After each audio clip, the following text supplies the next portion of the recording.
présente-toi. Salut, Edouard Villette, alias Gret et Joël Loufoque, Youpi Crew. Je danse aussi avec Exception.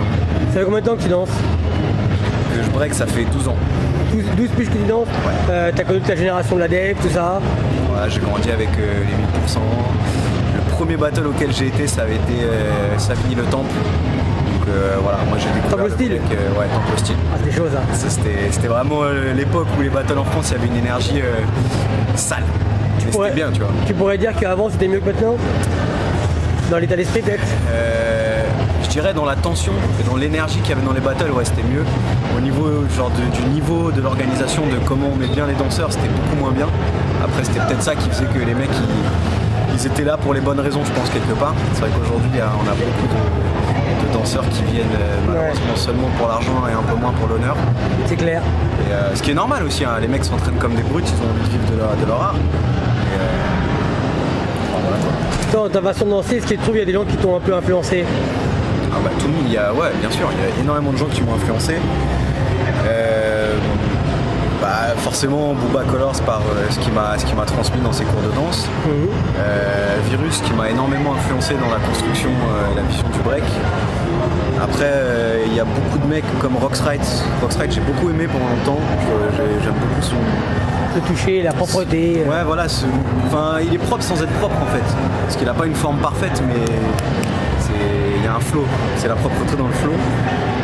Après ouais, il y avait beaucoup d'Américains, je me suis beaucoup inspiré du style texan en fait que j'aime beaucoup. Avicoro, tout ça? Ouais, Avicoro c'est une des équipes qui m'a le plus inspiré. Après dans France c'est la même école, hein. C'est Laos, l'actuel, vraiment ça remonte pareil à Megaz, Vibras, tout ça, donc c'était les pionniers du New School en fait. Ouais, je vois.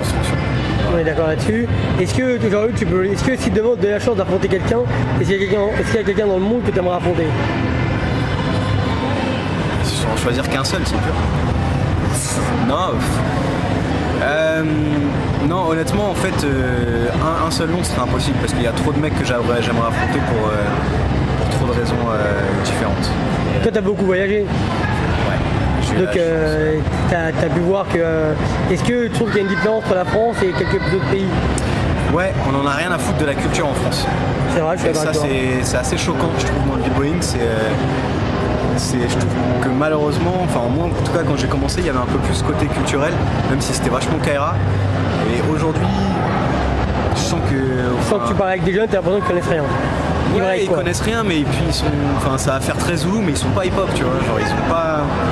C'est presque c'est un sport, franchement en France c'est un peu un sport, tu vois. Je trouve que l'esprit hip-hop revient, parce que les gens ils en ont marre d'aller à des événements qui sont un peu claqués, où au final ils ont l'impression d'être dans une compète de judo où ils attendent 4 heures sur le côté pour faire 3 passages et gagner peut-être un prize money de 200 €, et du coup quand ils gagnent pas ils sont vénères. Donc, ouais. Là depuis maintenant 6 mois voire 1 an, t'as une nouvelle casquette activiste, donc t'orchestres des événements.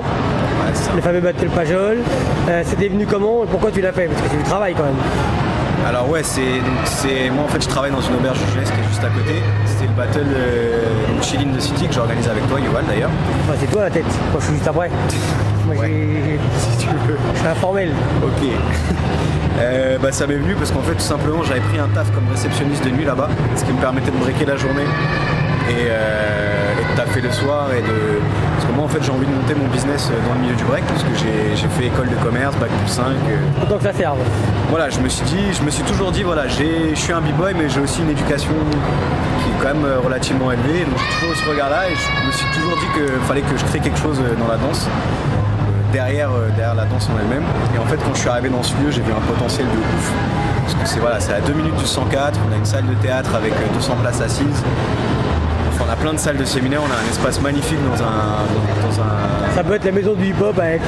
Voilà, et en gros moi j'ai vu ça directement et même à mon entretien j'en ai parlé à mon directeur qui est un mec très jeune, monsieur Thomas Segui qui a 31 ans et qui est très ouvert justement et moi c'est ce qu'il a kiffé dans mon profil, c'est que voilà j'étais un b-boy, que j'avais envie d'aller loin, j'avais envie de créer des trucs. Et donc petit à petit j'ai réussi à le convaincre et là en gros on a une dynamique, nous on a fait le premier event le 28 juin et à partir de la rentrée, donc le prochain c'est le 18 octobre, on va faire un event tous les 2 mois. Moi ça s'est calé en tout cas avec ma direction, donc pour l'instant ce sera des événements gratuits. Pour l'instant il n'y a rien à gagner. Dans la plus pure tradition quoi. Dans la plus pure tradition, donc c'est des 2-2. Et le vainqueur, en fait, on a un lino qu'on a acheté pour la première édition. Et en fait, chaque vainqueur de chaque édition vont avoir leur blaze qui va être graffé sur le lino pour avoir une espèce de Hall of Fame. Et surtout, ça c'était vraiment important pour moi et pour toi, c'était de ramener le 1000%. Donc de mettre en place deux gros bateaux d'exhibition. Le prochain, tu peux le dévoiler ou... Alors pour l'instant, voilà, j'en ai parlé aux deux, ils sont d'accord. Donc maintenant, s'ils se retirent, c'est leur responsabilité. Je lâche les blases, c'est Sai, Joël Loufoque, Route Build Day, Yupi Crew, VS, Pack, Bad Trip. Donc les deux ont accepté. Voilà, les deux ont un respect différent l'un envers l'autre, donc ça va être intéressant. C'est chaud. On va voir ce que ça donne. Et la deuxième affiche, on est encore en train de travailler dessus. Le concept, c'est pas de juge, pas de règles, pas de limite de temps. Génération. Et pas de manque de respect, en tout cas physique. Non, c'est compris. J'ai envie que les gens, voilà, s'ils veulent se gazer, s'ils veulent parler, ok. Mais pas de contact, pas de truc. Et j'espère qu'on va réussir à avoir minimum 10 passages de chaque côté. Parce que le moins me décevrait de la part des deux. Après, c'est à eux de savoir gérer le truc. C'est à eux de savoir gérer le truc et on va voir. Ça va être la fougue contre l'expérience. On va voir ce que ça donne. J'avoue. Toi, dernièrement, je te vois beaucoup t'entraîner depuis maintenant 1 an et demi, 2 ans. Ouais. Avant, je te voyais un petit peu moins. La vie, les études, le travail, voilà. Et là, depuis 2 ans, je te sens revigoré de ouf. Ouais, j'ai des objectifs très élevés par rapport à moi-même et je pense que j'ai toujours eu un genre de frustration par rapport au break, par rapport à ma place dans le break français, par rapport à la place que j'occupais dans mon propre groupe. Et il y a 2 ans, je me suis dit je suis le seul fautif et c'est à moi de reprendre les choses en main. Et voilà, je me suis sorti les doigts du cul et là je m'entraîne et je m'entraîne de plus en plus. Et j'apprends plein de choses. À chaque fois que je vois un événement et que tu es là, c'est toujours dans les cercles, tout le temps. Ouais. C'est vraiment ton truc. C'est quoi ouais, mais en fait, il y a un truc qui m'est venu récemment, c'était que ce qui m'empêchait de progresser beaucoup, c'est que j'étais vachement trop concentré sur le game, donc sur le regard des autres, sur l'acceptation des gens autour, plus que sur la discipline en elle-même. Et là, je me suis recentré beaucoup plus sur l'entraînement, sur le break en lui-même, au-delà de tout ça. Et donc forcément, les cercles, je prends du plaisir parce que je pense en fait. Si tu as un conseil à donner à la nouvelle génération, parce qu'au bout de 12 ans de danse, je crois que tu peux te le permettre. Concentrez-vous sur la forme artistique, sur votre discipline et pas sur ce qu'il y a autour.